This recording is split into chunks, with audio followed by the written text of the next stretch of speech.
All right, ladies and gentlemen, welcome back to another information-filled episode of JK Presents. Now, if you hear some sound that's outside, it's raining right now, so we'll move forward. So what are we doing today, you are asking? We are going to dissect the music video, Welcome to the Machine. And just FYI, if I'm looking away from the camera, it's because my editing screen is right above. So as I go through this tutorial, I may be looking up at the screen. Just FYI. Here's the first shot we're going to work on. We're going to talk about the opening shot. It's the skyline. Well, if you didn't know, I shot this in Chicago from a hotel room. Now, I wanted this to be nondescript. Here's the actual shot. So I wanted to erase the top of the Sears building back there. You can see some two spires that make it definitely a landmark that is recognizable. So there I am. I'm going to use a clone tool. It's an Avid Media Composer. Let me zoom in, thank you. Those two spires right there need a clone over. And I'm using the Avid Media Composer, just so you know. But even if you use other editing systems, the same idea can be applied here. So let's get into this. So there's an area right here. See, there's my cloning. I'm going to select that area. Let me go over it a little bit. See, there's my selection. I took a piece of that part of the sky, replaced it, dragged it, and feathered it. And that way, see, I'm pulling it up. I'm covering up those spires and putting it down. And now, even though you probably still know it's Chicago, it's it's not. And it's also worthy of note that the top layers, I put the 16:9 aspect ratio and a color correction. So when you see that blue sky on the left side, when you add the color correction, that blue gets a little bit deeper and the black gets really, really dark, and you get that image. Next shot, we are going to be working with our car. So there's my car. I'm pulling up. I set the camera on a tripod. And the camera, you can see the camera on the lower right side of the frame. It's my cell phone. I have it on a tripod, and there's a light from a lamppost that's projecting on there. Here's the raw footage. See it right there?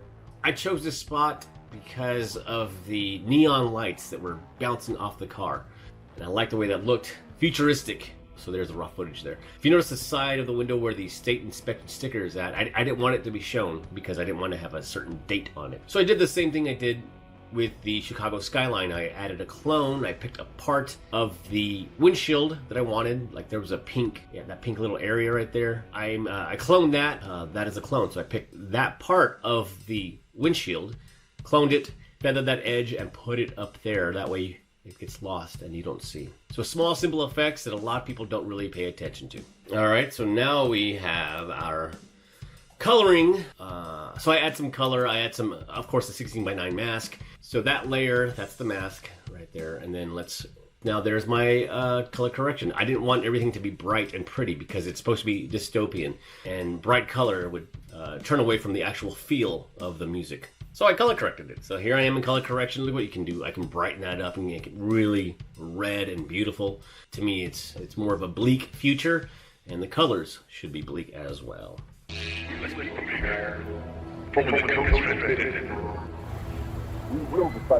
For those of you that say, I don't have a crew of people, I didn't either. This was me. This was me and tripods. I guess that's my crew.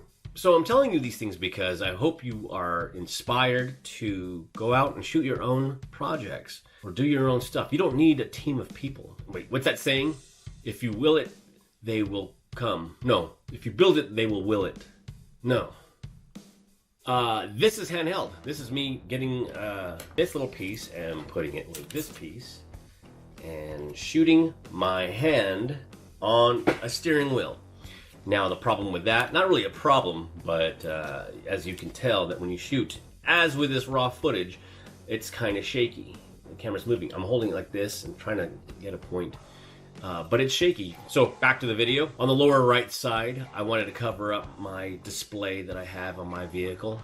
It was inspired by my bride's vehicle. When you sit behind the driver's seat, like the miles per hour and all these different lines of communication are projected onto the windshield at the lower corner, and it's barely invisible, but it's there. And that's what I thought about. The communication in the future would be coming up through your windshield.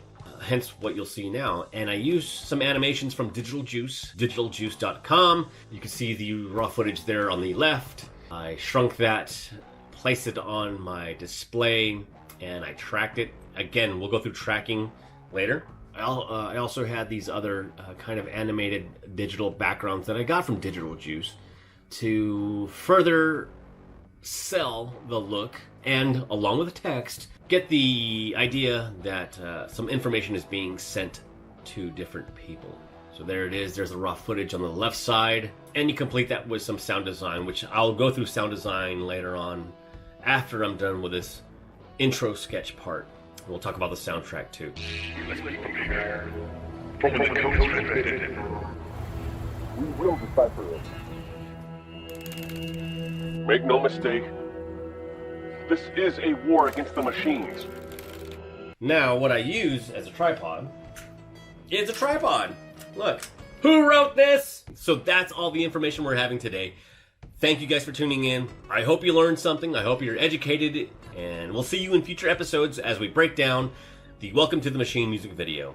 Always remember that the new normal, welcome my son, is abnormal. And look to the skies, or whatever. Fade to black. Oh, no. Wipe to black.